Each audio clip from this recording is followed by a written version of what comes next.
How great and mighty is your name. Your kingdom come, your will be done. Now here on earth as is above. Oh, give to us our daily bread, and keep our hungry spirits fed. May all our satisfaction be in you, whose grace has set us free. Give us hope, give us faith, help us trust in your guidance. From the depths of your grace you have richly provided. Thank you, Father, you are all we need. Father, you are all we need.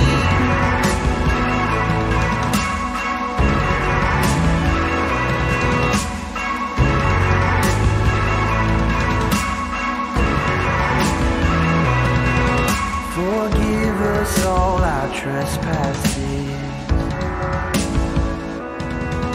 as we forgive when sinned against. Though evil. ¿Recuerdan cómo se llama la serie, hermanos? Acerca del Sermón del Monte, pero tiene un nombre. ¿Recuerdan? Los que hemos apuntado, los que hemos seguido ahí la serie. Sermón de los valores del reino, ¿sí? Pero antes que nada, hermanos, lo más principal, vamos a ponernos en manos de Dios. Vamos a permitir que sea Dios el que hable esta mañana a nuestras vidas. Les voy a pedir, hermanos, que pongámonos todos de pie. Vamos a ponernos todos de pie y vamos a pedirle a Dios que nos hable a través de su palabra, que no sean palabras de hombres, sino que sean palabras de Dios para nuestras vidas. Amén. Dios y Padre nuestro que estás en el cielo, en la tierra y en todo lugar, Dios, en esta hora venimos delante de ti, Señor, reconociéndote como nuestro Señor y nuestro Salvador de nuestra vida, Dios. Padre, en esta hora queremos depositar nuestras vidas, Dios. Padre, tú mejor que nadie conoces nuestros corazones, nuestros pensamientos, Dios, y queremos ponerlos en tus manos, Señor. Queremos abrir nuestros corazones a tu palabra, Dios. Que sea tu Espíritu Santo, Dios, hablando, Señor, redarguyendo a nuestras vidas, Señor, para buscar, Señor, la perfección como tú, Señor Jesús. Padre, en esta hora queremos depender totalmente y absolutamente de ti, que seas tú, Dios, usando, Señor, mi vida, Dios, hablando lo que se tenga que hablar, Señor, de la manera que tú desees, Padre Santo. Padre, nos ponemos en tus manos, Dios. Dejamos este tiempo en tus santas y benditas manos. Todo esto te lo pedimos en el nombre de Cristo Jesús. Amén. Vamos a ponernos en nuestro lugar, hermanos. Tomen nuestro lugar. Bueno, hermanos, seguimos con nuestra serie del Sermón del Monte. Estamos basándonos en el libro de Mateo, capítulo 5. Mateo 5, ¿se acuerdan en qué versículo nos quedamos? Nos quedamos, hermanos, en el versículo 20, ¿verdad? Y vamos a empezar esta serie, el Sermón de los Valores del Reino, y tenemos un título, Principios del Cristiano, ¿sí? ¿Qué vamos a ver en estos pasajes, hermanos? Vamos a ver lo que el Señor Jesús presenta, ¿sí? Presenta en este sermón. Y aquí hay un contraste, hermanos, hay un contraste de lo que es la verdadera interpretación a lo que los fariseos y escribas pensaban, ¿sí? Es una correcta aplicación de la ley, ¿sí? Recordemos, hermanos, que el Señor Jesucristo no vino a abolir la ley, no vino a quitar la ley, vino a ¿qué? A cumplirla al 100%, ¿sí? En cada caso respeta la validez y la diligencia, pero nos va a indicar la interpretación, sí, hermanos, correcta, no la que los líderes que esa interpretación superficial que habían interpretado erróneamente. ¿Sí? Bueno, empezamos entonces. Permítame tantito, hermanos, voy a tomar tinta agua.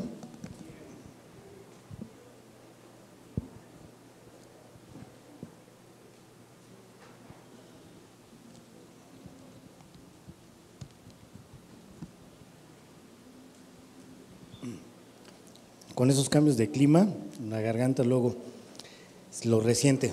Vamos a Mateo, hermanos, Mateo 5. Vamos a meditar del versículo 21 al 26. Entendamos un poco el contexto, hermanos. El contexto de este pasaje es que el Señor Jesucristo está hablando, ¿sí? ¿Y qué pasaba? Que los oyentes, el pueblo, no es como ahorita actualmente que tenemos la palabra de Dios en nuestras manos, ¿sí? En ese entonces el pueblo de Israel no contaba con la palabra en sus manos. Ellos normalmente escuchaban, ¿sí? Dejaban que los maestros la leyeran y la interpretaran, ¿sí? Entonces ese es el contexto que tenemos que entender, no como en nuestros días que tenemos la palabra en nuestras manos, ¿verdad? Todos, sin excepción, cualquier persona puede leer, puede meditar en la palabra. En ese entonces no, puesto que había pocos pergaminos, pocas copias. Entonces se tenía que dejar que una persona, el orador, la leyera y la interpretara, ¿sí? Eso lo hacían los rabinos, los escribas, ¿sí? Pero vamos a nuestro texto, dice, en versículo 21, oísteis que fue dicho a los antiguos, no matarás, y cualquiera que matare será culpable de juicio, ¿sí? Aquí, hermanos, estamos hablando del sexto mandamiento, ¿sí? Del sexto mandamiento que tenía un propósito muy particular. ¿Cuál era ese propósito? El asegurar, ¿sí? El de asegurar el respeto a la vida. Ese es el propósito principal del sexto mandamiento, asegurar el respeto por lo sagrado de la vida. Algo que nos podemos dar cuenta aquí, hermanos, es cómo el Señor Jesucristo va más allá de lo que la gente había escuchado hasta ese entonces, había escuchado de los mandamientos, ¿sí? Y nos damos cuenta una cosa, hermanos, que los estándares del Señor Jesús son más altos, ¿sí? De muchas veces se ha creído o malinterpretado que Jesucristo vino a hacer los estándares más bajos de la ley, ¿sí? Vino a diluir la ley y no, los vino a elevar, ¿sí? Pensarían muchos que vino a dejar más fácil. Claro que vivimos en una época de la gracia, ¿verdad? Que no es por obras, es por el sacrificio de nuestro Señor Jesucristo que somos salvos. Pero el Señor Jesucristo vino a reforzar esa ley, ¿sí? Es todo lo contrario de lo que se pensaba. Vivimos bajo la gracia, pero no nos exime de cumplir la ley, ¿sí? El Señor Jesucristo simplemente nos muestra en este pasaje que vamos a ver más adelante la verdadera interpretación de la ley, o sea, el mandamiento que le había dado a Moisés allá en Deuteronomio número 5, ¿sí? Jesús abunda este tema de una manera más profunda, hermanos, y poderosa, y eso nos lleva para todos nosotros, para aquellos que escucharon en ese entonces y para nosotros que estamos meditando la palabra, nos lleva a un desafío mayor, ¿sí? A un desafío mayor de lo que se creía en ese entonces, ¿sí? Dice el versículo 22, acompáñame el 22. Pero yo os digo que cualquiera que se enoje contra su hermano será culpable de juicio, y cualquiera que diga necio a su hermano será culpable ante el concilio, y cualquiera que diga fatuo quedará expuesto al infierno de fuego, ¿sí? ¿Qué es algo fauto? Aquí hay una palabra que a veces no lo entendemos. Es alguien que a veces decimos que es insensato, necio, o a veces que decimos es ignorante. Nunca le hemos dicho eso a un hermano, ¿verdad? Que no sabe. que es ignorante, ¿sí? Hermanos, aquí está hablando algo acerca de la ira, ¿sí? De la ira. Entendamos que la ira, primeramente, es una emoción intensa que todos experimentamos en algún momento de nuestras vidas, ¿sí? Es una reacción natural ante ciertas circunstancias que, aunque a veces parecen injustas o amenazantes, pero si se descontrola puede causar, hermanos, pues simplemente daño, no solamente físico, mental, y no solamente eso, daña nuestras relaciones personales.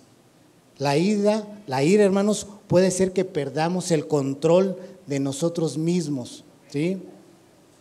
Causando lamentablemente daños irreparables para nuestras vidas personales, profesionales, pero también espirituales, hermano. ¿Sí? La ira, hermanos, se puede manifestar de diferentes maneras. A veces desde gritar, golpear objetos, violentar a otras personas, ofender verbalmente, ¿sí? A menudo, hermanos, la ira desencadena pues por situaciones cotidianas, no es de que en cualquier lugar, en cualquier momento, por situaciones que al día a día tenemos, puede suscitarse. Por ejemplo, el tráfico, ¿no? Con los que manejamos, en cuanto se atraviesa a alguien. La espera en una fila, hermanos. ¿Cuántos se han desesperado por estar haciendo fila en el seguro o en las tortillas o cuando van a entregar algún beneficio o vamos a un evento y se meten y nosotros estuvimos 1 hora, 2 horas ahí formados? ¿Quién no se ha molestado? Una discusión con un ser querido. Sin embargo, hermanos, puede ser causado también por eventos más graves, por un abuso, por una discriminación, por una injusticia social. Y hermanos, hay efectos que pueden ser devastadores, tanto físicos. La ira puede desencadenar, hermanos, en nuestro cuerpo, físicamente, una presión arterial elevada, dolores de cabeza, problemas digestivos, insomnio, problemas de salud. ¿Qué tanto repercute ser una persona airosa? ¿Qué tanto repercute en nuestra vida? Mucho. Y el Señor Jesús lo tiene claro, ¿sí? A nivel emocional, la ira puede causar también, hermanos, ansiedad, depresión, estrés y otros más trastornos emocionales. En el trabajo, hermanos, ¿cuánto puede afectar estar enojados en un trabajo? Varones, ¿cuántos, muchas veces, qué tanto puede afectar? Mucho, ¿verdad? Puede afectar simplemente negativamente en la producción, en nuestra producción laboral, ¿sí? Nuestra reputación. O sea, una persona, muchas veces se comenta cuando dicen es que esa persona es cristiana y con ese carácter, ¿cuántas veces no hemos escuchado eso? En los trabajos, en lugares donde dicen, no, pues ese no tiene carácter de Dios. Al contrario, todo lo contrario. Si nosotros somos cristianos, tenemos que demostrar el amor, ¿sí? Entonces, daña nuestra reputación, pero no daña nuestra reputación personal, daña la reputación de Cristo, puesto que Dios es amor. Y si nosotros somos el reflejo de ese amor, ¿cómo estamos dando evidencia de ese amor? ¿Sí? Además, hay efectos negativos en nuestra vida. La ira, hermanos, puede dañar relaciones interpersonales. La ira puede alejarnos de personas que nos importan, causando a veces un distanciamiento, un alejamiento social. Hay hermanos que no se hablan en años, familiares donde hemos dejado de verlos, puesto que porque nos molestaron, nos lastimaron y nos enfurecimos. pero no perdonamos.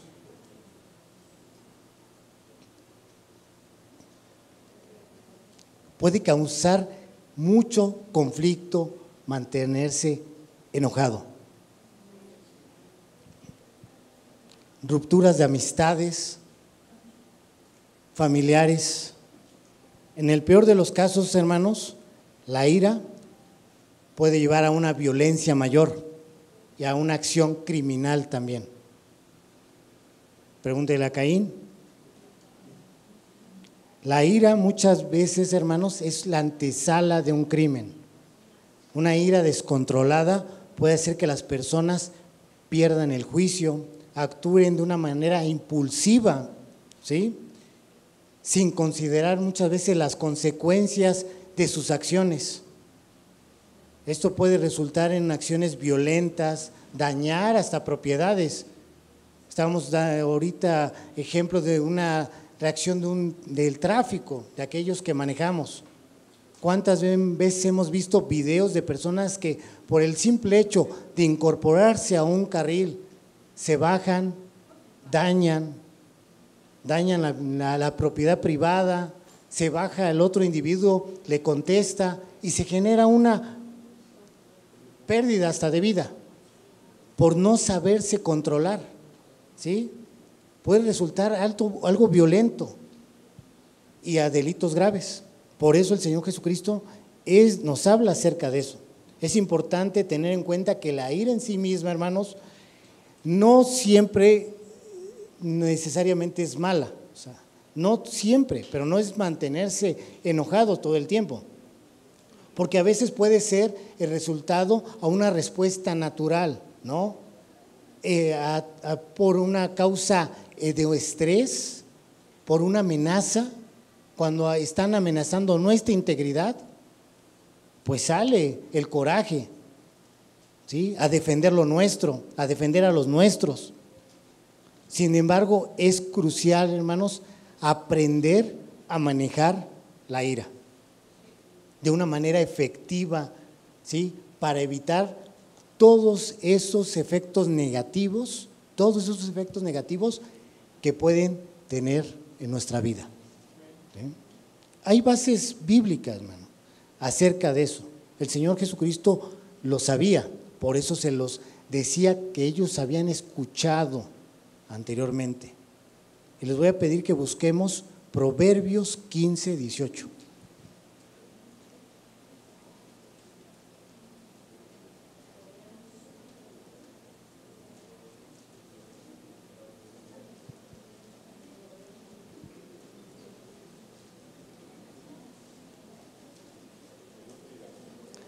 Dice, lenguaje actual, se los voy a leer, quiero que me escuchen. Quien fácilmente se enoja, fácilmente entra en pleito. Quien mantiene calma, mantiene paz, la paz. ¿Sí? Quien fácilmente se enoja, fácilmente entra en pleito. Quien mantiene la calma, mantiene la paz. También el Proverbios 16, 32. Se los voy a leer.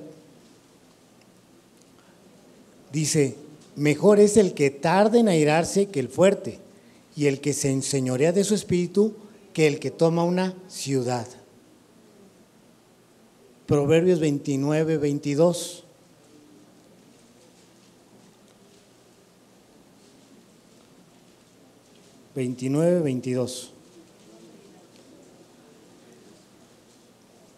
En lenguaje actual dice, la gente fácilmente se enoja, siempre provoca peleas, la gente violenta comete muchos errores. Pero también en el Nuevo Testamento, hermanos, ¿sí? Ya vimos Mateo, pero también dice Efesios 4:31.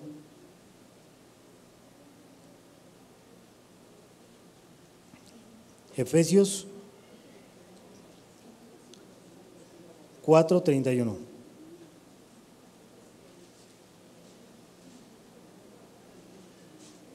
¿Ya? Dejen toda amargura, enojo, envidia, gritos y calumnias y toda maldad. En la lección del lenguaje actual, el lenguaje actual dice, dejen de estar tristes y enojados, no griten ni insulten a los demás, dejen de hacer el mal, ¿sí? Y Santiago también nos menciona, Santiago 1:20 dice, porque la ira del hombre no obra la justicia de Dios, porque la ira del hombre no obra la justicia de Dios. Entonces, aquí el Señor Jesucristo nos advierte que hay consecuencias en contra de aquella persona que se enoja, pero no solamente que se enoja por enojarse, sino que aparte ofende a su hermano, le dice tonto, le dice imbécil, llega a traducirse imbécil, el fatuo. ¿Cuántas veces a veces lo decimos a la ligera? Es que él no sabe, es tonto, menso, todas las demás calificativos. Eso el Señor nos está diciendo que evitemos. Tenemos que amar a nuestros semejantes como Él nos amó a nosotros. Por eso la ira para un hijo de Dios no debe de estar en la vida de uno, ¿sí? Dice el 25, dice, ponte de acuerdo con tu adversario pronto, entre tanto que estés con él en tu camino, no sea que el adversario te entre al juez y el juez al alguacil y sea echado a la cárcel. De cierto te digo que no tendrás de ahí hasta que pagues el último cuadrante. Nos evitaríamos muchos problemas si nosotros buscamos la paz con todos nuestros semejantes. Evitaríamos pleitos, discordias, distanciamientos. Por eso el Señor le toma importancia a eso, que no tenemos que tener ese carácter. Muchos decimos, es que es de carácter fuerte. Una cosa es el carácter y otra cosa que nos gane el temperamento y que mantengamos el enojo hacia nuestros semejantes, ¿sí? Por eso el Señor aquí le toma importancia, ¿sí? Si ya hemos escuchado esto, pero el Señor lo afirma, le da una interpretación lógica, tal cual, no como los escribas y los fariseos lo habían entendido hasta ese momento, ¿sí? Pero por cuestiones de tiempo vamos a seguir más adelante. Vamos al versículo número 27, a un tema muy, muy sensible, hermanos. Tiene un título en sus Biblias, en la Reina Valera, que dice Jesús y el adulterio, ¿sí? Hermanos, debemos entender primeramente ¿qué es el adulterio? Es tener relaciones con alguien que no es nuestra esposa, que no es su esposo, ¿sí? Es una violación, hermanos, a la fidelidad y al el compromiso del matrimonio, ¿sí? Es una violación, otra vez lo voy a repetir, de la fidelidad y al compromiso del matrimonio, del que todos los que estamos casados nos comprometimos en algún momento. Y debemos entender, y el Señor Jesucristo da énfasis a eso, ¿dónde empieza el problema? ¿Dónde empieza ese problema? Hermanos, aquí, en el corazón del hombre. Son nuestros deseos, ¿sí? Por eso dice el 27, aquí que igual que en el 21 empieza con las palabras, oíste que fue dicho, ¿qué dice? No cometerás adulterio. Aquí nuevamente, hermanos, el Señor Jesucristo está elevando el estándar, ¿sí? De más allá de una mera obediencia externa, ¿sí? Eso quiere decir que no se peca solamente hasta que se llega al acto, sino desde que se piensa, desde que se está maquilando. En Éxodo 20:14, hasta ese entonces, del tiempo del Señor Jesucristo, la mayoría de gente pensaba o entendía que era solamente esto de cometer adulterio, se atribuía solamente al acto, ¿sí? Al acto físico de estar con otra persona. Los maestros de la ley, en ese entonces los fariseos, se sentían en ese entonces justos, puesto que no cometían ese acto. Pero Jesús nos revela una verdad más profunda. ¿Ustedes, hermanos, creen que es posible ser limpio por fuera y sucios por dentro? Lamentablemente sí. Muchos en ese entonces y actualmente todavía, pero ahí los fariseos se sentían limpios por fuera. Ellos eran limpios por fuera, mostraban que eran limpios, pero por dentro estaban contaminados. Aquí da una enseñanza, el Señor Jesús, una enseñanza revolucionaria para ellos, para ese entonces, puesto para el pensamiento que se tenía de la ley. En el versículo 28 dice, 5:28, pero yo os digo que cualquiera que mira a una mujer para codiciarla, ¿qué dice? ¿En dónde? En su corazón, hermanos. Aquí hay una palabra clave, hermanos. Nos encontramos con una palabra clave, codiciarla. ¿Qué es codiciar?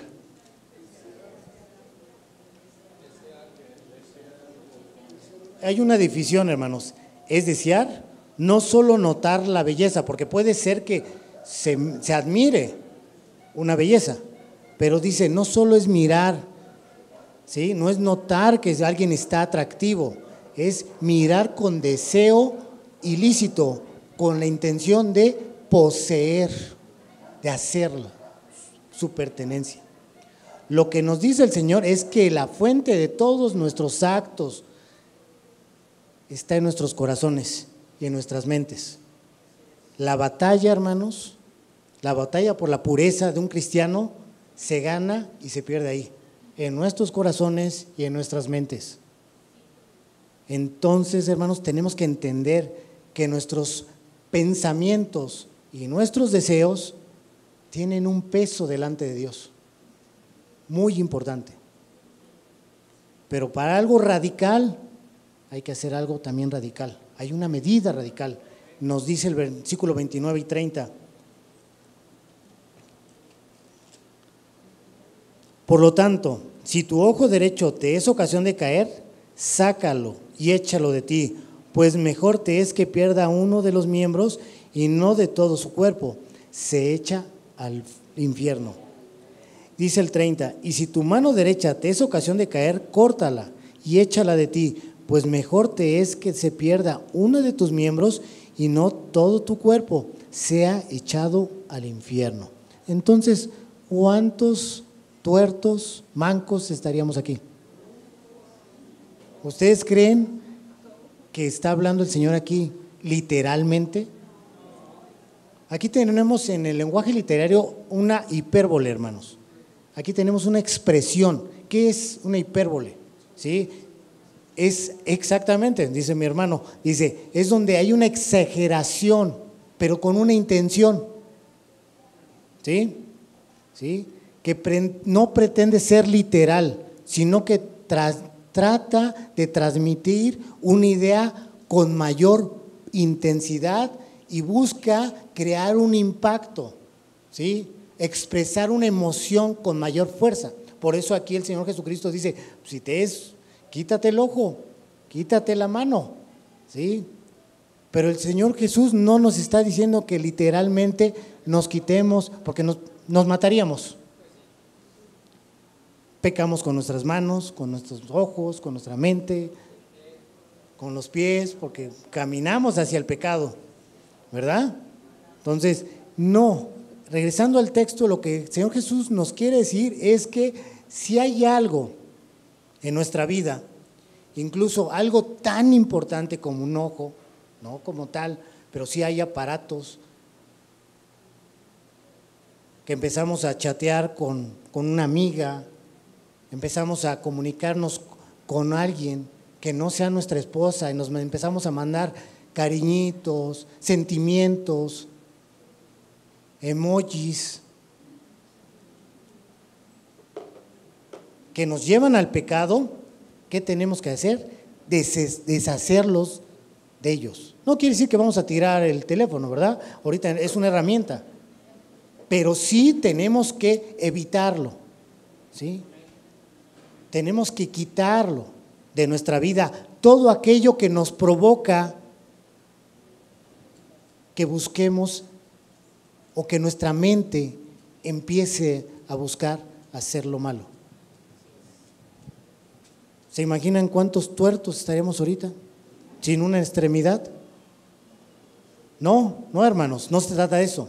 Nos está diciendo el Señor que cualquier hábito también, hábitos, hermanos, pensamientos o relaciones con alguien que nos impulse a cometer actos incorrectos, hermanos, los quitemos de nuestra vida. Que los apartemos totalmente. ¿Por qué? Porque nos van a hacer ocasión de caer. Situaciones extremas, hermanos, medidas extremas. ¿Por qué? Porque todo eso, esas situaciones nos van a llevar a un distanciamiento a la santidad. ¿Sí? Todo esto que Jesús nos dice aquí tiene una finalidad, que la gente sea salva, hermanos. Porque se lo está diciendo al final. No es juego. La palabra, el Señor Jesucristo no estaba jugando con esas palabras. Era en serio. Tanto en serio que dio su vida por ello. Para que todos aquellos que en Él creyéramos no nos perdiéramos, tuviéramos una vida eterna con Él. Y que nosotros le echemos a la basura todo eso. Le voy a pedir que busquemos Apocalipsis 21, si no me cree.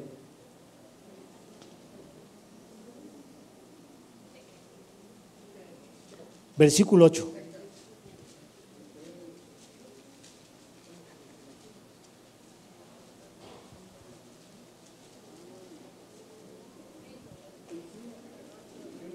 (21:8) Se los voy a leer en lenguaje actual. Pero los cobardes, a los que no confíen en mí, a los que hagan cosas terribles que no me agradan, a los que hayan matado a otros, a los que hayan tenido relaciones prohibidas, a los que practican la brujería, a los que adoren dioses falsos, a los mentirosos, los lanzaré al lago de fuego, dice, al lago donde el azufre arde en llamas, y ahí se quedarán separados de mí para siempre. El Señor Jesucristo no está hablando a la ligera, hermanos. Por eso tenemos que evitar el pecado a toda costa de nuestra vida, ¿no? A toda costa tenemos que evitarlo. Por eso esa exageración. Dios toma muy en serio el pecado, hermanos. Y nosotros tenemos que tomarlo en serio. Cuando hay una situación así, tenemos que dar media vuelta e irnos. Por eso dice, huye del pecado. No te dice que te enfrentes contra el pecado. Huye. ¿Sí? Porque el Señor dio lo más valioso para que el hombre fuera salvo, hermanos. La vida misma de nuestro Señor Jesucristo. Y tenemos que en este momento, si hay algo que nos está causando, nos está tentando, estamos jugando con fuego, hermanos, tenemos que despertar. Y son estas palabras que le está diciendo aquí a la multitud: despierten. No piensen que hasta que se llegue al acto ustedes están pecando. No, evítenlo. Desde su pensamiento. Un asesino, hermanos, no solamente es asesino, primero lo pensó y después lo ejecutó. Así es el pecado. Se piensa y después se actúa. Está dentro, aquí. Tenemos que despertar, tenemos que cambiar ciertas actitudes, ciertas circunstancias que nos están alejando a la santidad. ¿Qué dice la palabra de Dios? Sin santidad nadie verá a Dios. Si hay algo, si hay alguien que nos está moviendo, para muchos dirían aquellos, están moviendo el tapete, nos está haciendo ojitos, nos está sonriendo, que para los hombres las compañeras de trabajo, las hermanas, porque pasa también dentro de las iglesias. tenemos que nosotros limitarnos y tener mucho cuidado en eso. Tenemos que tener mucho cuidado para no caer. Nos da avisos el Señor, ¿sí? Y por eso viene más adelante, en el versículo 31, consecuencias de todos los actos que a veces cometemos. El título dice, en el versículo 31 dice, Jesús y el divorcio. Pero antes que nada, hermanos, quiero darle unos datos oficiales. Son datos del INEGI, ¿sí? Aquí de México, datos. No son otros datos, estos son datos reales.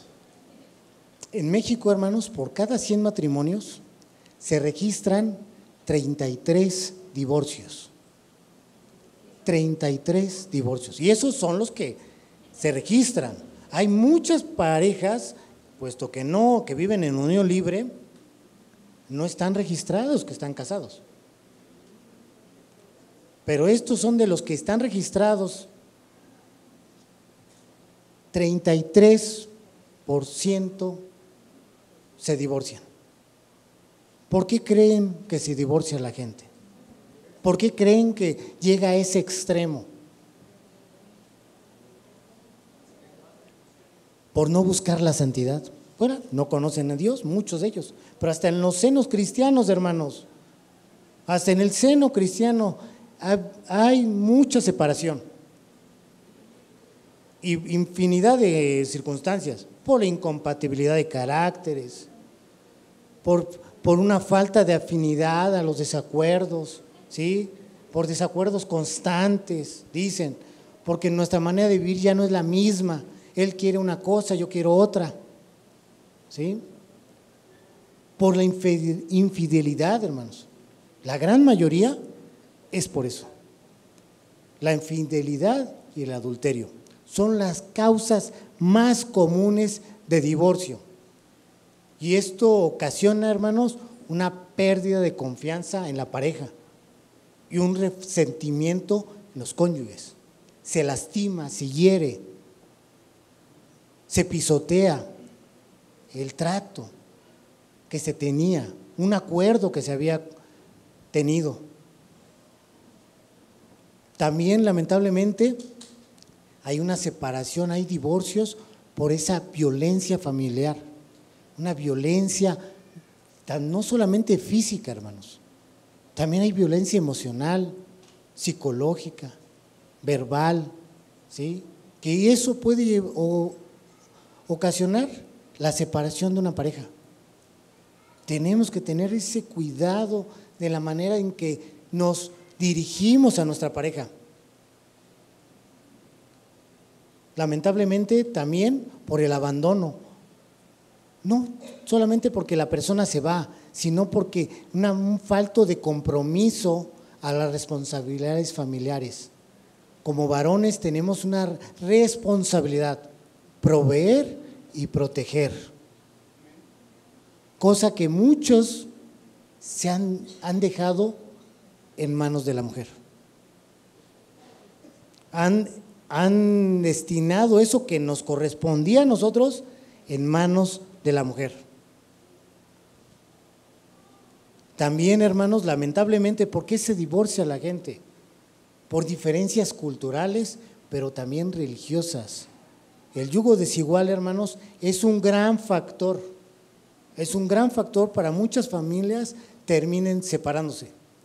Cuando se conoce, cuando es la persona cristiana, pero no se sujeta a la palabra que dice la palabra de Dios, que no te unas a yugo desigual, ¿qué pasa?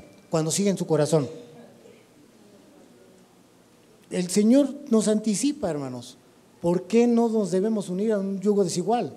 Porque caminamos en direcciones contrarias. Totalmente. Una yunta de bueyes no pueden caminar en doble sentido. Tienen que caminar hacia el mismo sentido para que camine. Si uno va para un lado y el otro va para allá, y yo vengo a la iglesia y mi esposa no viene, va a haber consecuencias, problemas, discusiones, desacuerdos. Hermanos, también lamentablemente por los problemas económicos. es más común en estos tiempos, más común. Los desacuerdos de cómo manejar el dinero, porque la mujer trabaja, el manejo del dinero, el cómo se va a invertir ese dinero, ¿sí?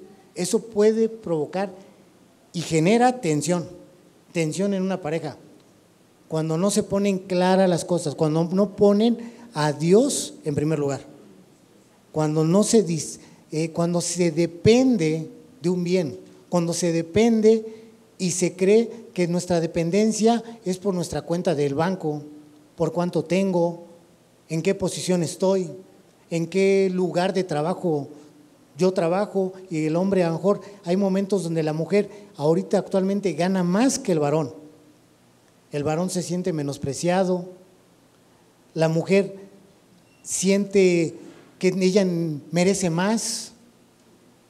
Todo eso va generando tensión y termina en la ruptura. Pero no solamente eso, hermanos.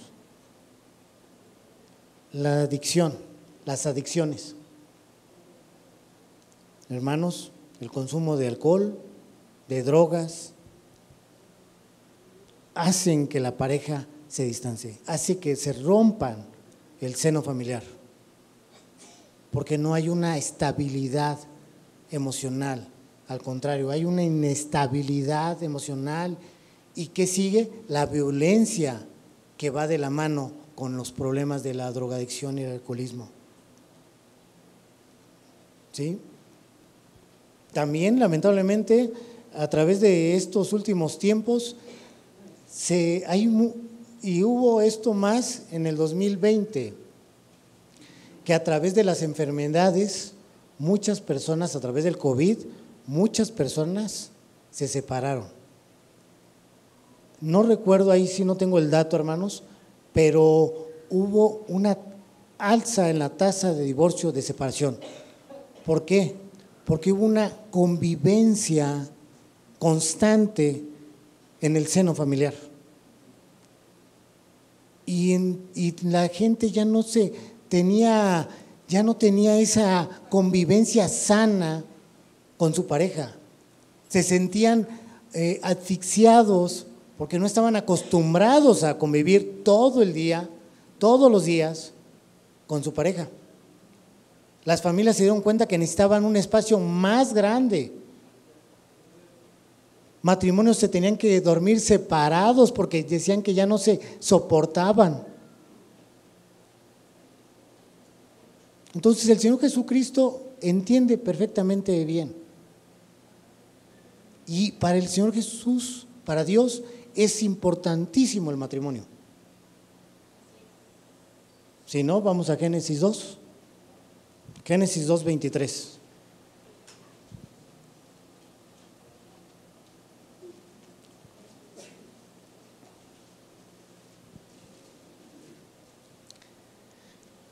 Hermanos, el matrimonio debemos entender que es muy importante para Dios, puesto que Él lo estableció, ¿sí? Él lo estableció, no fue el hombre. Alguien que lo lea con voz fuerte, clara. ¿Hermana? 22, Génesis 2:23.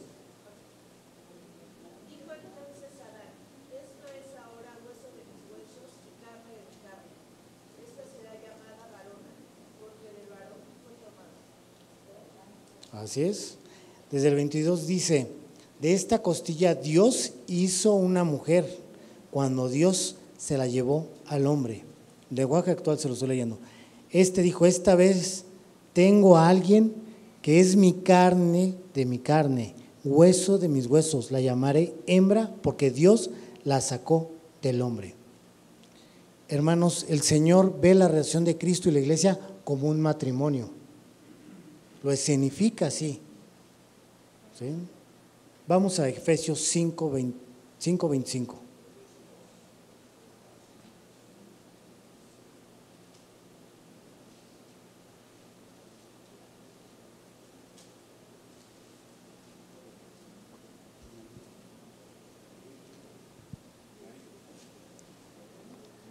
25 al 31. Se lo voy a leer.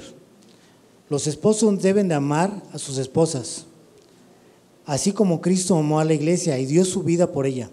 Lo hizo para hacerla solo suya, limpiándolo por medio del mensaje y del bautismo.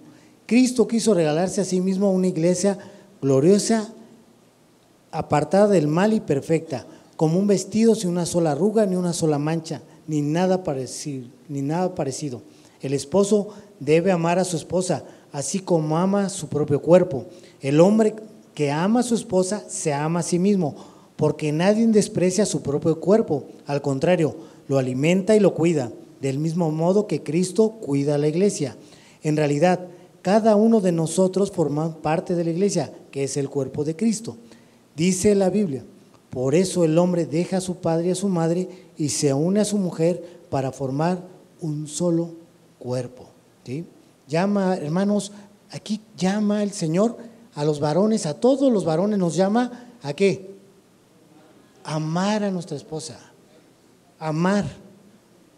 ¿Sí? Y no hay condición, hermanos. Dios dio su vida, Jesucristo dio su vida por nosotros. Nos amó tanto que dio su vida. Así el varón tiene que dar la vida por su esposa. ¿Sí? Terminarán, dice, siendo una sola carne. Y no solamente a partir de ese momento, ya en Malaquías 2, lo voy a invitar que busquemos, Malaquías 2, porque ya había acerca del divorcio, ya había temas acerca del divorcio.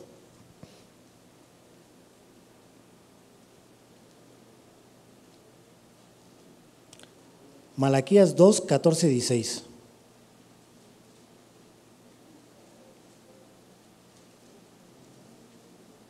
Dice la palabra de Dios. Y todavía se preguntan, sí, 14, 16. 2, 14, 16. Amén. Se los voy a leer desde el 12. Y todavía se preguntan, ¿por qué Dios ya no recibe con gusto sus ofrendas? Pues ahora, que acabe Dios con quien hace eso. No importa que le traigan ofrendas y llenen de lágrimas su altar, y que acaben también con quien ven esto. No hace nada para impedirlo. Dios ha visto todo lo que han hecho todos ustedes. Cuando eran jóvenes se casaron y se comprometieron a ser fieles a su esposa, pero no han cumplido con su compromiso. Nuestro Dios nos creó para que fuéramos un solo cuerpo y un solo espíritu. Nos creó así para que fuéramos un pueblo consagrado a Él. Nuestro Dios odia a quienes son violentos y abandonan a su esposa. Por lo tanto, tengan cuidado y no sean infieles a su esposa. Hermanos, nos está hablando el Señor que es en contra del maltrato hacia la mujer. Hay un repudio, ¿sí? El varón que deja a su mujer para vivir con otra, para Dios, ese hombre es un pecador. Tenemos que entender el concepto que se tenía en el Antiguo Testamento y por qué se tenían que divorciar, hermanos. ¿Sí? Se habla de divorcio en Deuteronomio 24 y hay una palabra muy peculiar aquí, hermanos. 24 del 1 al 4. Deuteronomio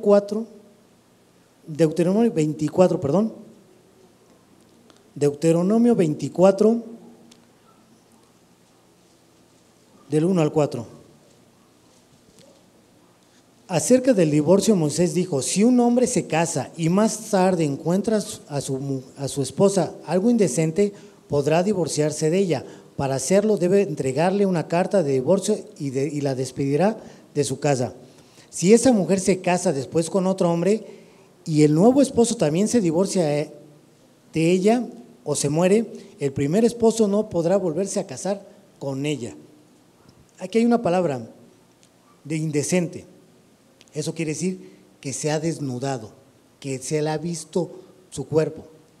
Eso quiere decir que ha tenido un comportamiento incorrecto, que ha expuesto su cuerpo a otra persona. Y Moisés lo dice que le dé una carta de divorcio, ¿sí? En Levítico también dice que habla acerca del adulterio y la fornicación, pero aquí dice acerca cuál iba a ser la consecuencia. ¿Saben cuál era la consecuencia de fornicar y de adulterar, hermanos, morían apedreados. La pena era de muerte. No está hablando, entonces tenemos que entender por qué habla del divorcio y de la pena de muerte. En Deuteronomio 22, del 20 al 24, habla de pena de muerte y que así solamente se iba a acabar la maldad. Pero el Señor Jesucristo, hermanos, aquí nos está llamando a dejar a un lado esa inmoralidad, dejar nuestra naturaleza pecaminosa del hombre. Hermanos, también lo confirmó en Mateo 19, 18, cuando le preguntaron, ¿por qué? ¿Por qué escribió eso antes? Por la dureza del corazón del hombre. Es porque por eso es que Moisés escribió eso. ¿Sí? No es porque simplemente por la dureza, porque no entendían. Los fariseos trataban de que el Señor Jesucristo se contradijera con la ley, pero no. Simplemente el Señor Jesucristo lo corrige su mala interpretación. Y volviendo a nuestro texto, en Mateo 5:31, dice, también fue dicho, cualquiera que repudie a su mujer, dele carta de divorcio. Pero yo os digo que el que repudia a su mujer, a no ser causa de fornicación, hace que la mujer adultere. Y el que se casa con la repudiada, comete adulterio. ¿Sí? Aquí el Señor Jesucristo nos dice que estaba mal interpretando la ley. ¿Sí? Nos dice y deja muy abierta los motivos. O sea, aquí está muy abierto. Porque se podían divorciar en ese entonces, pues por cualquier cosa. Como ahorita, porque no somos compatibles, porque ya no es el mismo de antes, porque ya cambió, porque ya no está tan guapo, porque ya no está tan guapa, por cualquier circunstancia, porque me habló fuerte, porque me vio feo, porque ya no es el mismo y ya no siento nada en mi corazón y ahora ya siento más por el compañero de trabajo. Sí, porque ya cambió físicamente. También luego a veces nos descuidamos, ¿verdad? También tenemos que cuidarnos, que eso no nos motive tampoco, ¿verdad? Pero el versículo 32, el 31 nos dice primero que habían escuchado que si alguien cualquiera que repudiera a su mujer, le iban a dar la carta de divorcio. Pero el 32 nos dice que si nos divorciamos de nuestra mujer, si esta mujer se casa, simplemente estamos provocando que ella peque y con el que se case también está pecando y los dos estén cometiendo adulterio. ¿Sí? Y en el caso de las mujeres es lo mismo, hermanos. Si la mujer deja al hombre y se vuelve a casar, tanto él como su pareja están cometiendo adulterio. Y esto en verdad hay más de lo que pareciera en nuestras iglesias. Hay más casos de lo que pareciera. Porque es muy fácil divorciarse en estos tiempos, por cualquier cosa. Me separo, me voy con mi mamá, dejo todo, el Señor sabe. Pero el Señor está diciendo que simplemente nosotros estamos provocando que otra persona peque, que nuestra pareja peque y con la que se case también está pecando. ¿Por qué hay tanto divorcio entonces en la actualidad, hermanos? Como dijo Moisés, por la dureza de su corazón. El Señor Jesucristo nos dejó el ejemplo de entregar nuestra vida por nuestra esposa, hermanos. Varones, tenemos que dar todo. A costa, o sea, tenemos que no importar nada, no nos debe de importar. Tenemos que esforzarnos, amar a nuestra esposa, dar toda nuestra vida por ella. Ejemplo lo tenemos. Hermanos, el matrimonio, de acuerdo a la palabra de Dios, es un compromiso que debe durar toda la vida, hasta que la muerte nos separe. Tenemos, hermanos, un llamado, todos los que estamos aquí y somos casados, tenemos un llamado a la fidelidad y si tenemos problemas ahorita actuales, a la restauración. Tenemos que buscar la restauración de nuestro hogar, de nuestra familia. Y es un desafío para nosotros los casados, honrar y proteger el pacto de fidelidad, de amor, perdón y un compromiso que tenemos que luchar en pareja por la unidad. Tenemos un desafío de buscar esa reconciliación a través de la palabra de Dios. Antes de considerar un divorcio, hermanos, antes de considerar separarnos de nuestra pareja, tenemos que orar a Dios por una restauración pronta, completa. Como iglesia tenemos que ser ese lugar donde haya el apoyo, una enseñanza bíblica para los matrimonios, un lugar de santidad y perdón para aquellos que han pasado también por esos momentos, porque son momentos difíciles para ambas partes. Hermanos, nuestra esperanza está en Cristo Jesús solamente. Solo en Él vamos a poder vivir de acuerdo a los estándares que Él pide, no menos. Él nos pide vivir en santidad, en pureza, fidelidad hacia Él, pero también hacia nuestra pareja. Tenemos que estar comprometidos con Dios y con nuestra casa. Dios les bendiga.